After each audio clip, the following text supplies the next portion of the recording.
Hi everyone, আমার চ্যানেলে আপনাদের সকলকে স্বাগত। আজ আমি বানাবো রায়তা।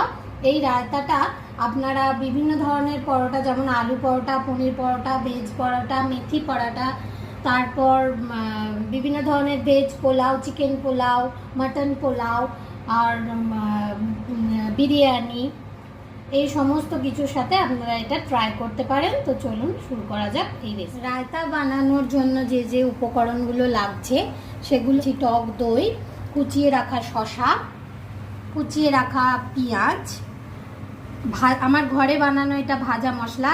এর রেসিপিটা চাইলে আমি আমার ভিডিওতে পরে আপলোড করে দেব। কালো নুন, সাদা নুন আর ধনে পাতা, পুদিনা পাতা হালকা চপ করে রাখা।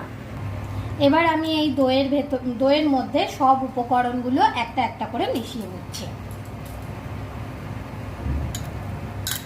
শসাটা অপশনাল, আপনারা না পছন্দ চাইলে এটা স্কিপ করতে পারেন, তবে অনিয়নটা দিতেই হবে।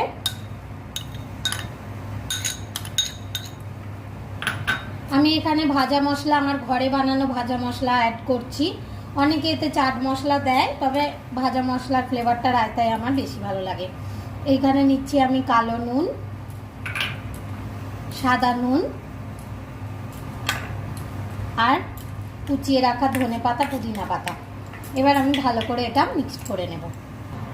আমার রায়তা রেডি হয়ে গেছে। আমি এর ডেনসিটিটা এই রকম রেখেছি, দেখতে পাচ্ছেন বন্ধুরা, এই ধরনের। তো আমার রায়তা রেডি সার্ভ করার জন্য। আমার রেসিপিটি দেখার জন্য আপনাদের ধন্যবাদ। যদি আমার এই রায়তা রেসিপি আপনাদের ভালো লেগে থাকে, আপনারা অন্যান্য বন্ধুবান্ধবদের সাথে শেয়ার করবেন, আমার ভিডিওটিকে লাইক করবেন আর আমার চ্যানেলটি সাবস্ক্রাইব করবেন। পাশে থাকা বেল আইকনটা আপনারা প্রেস করে দেবেন নতুন নতুন নোটিফিকেশন পাওয়ার জন্য। ধন্যবাদ।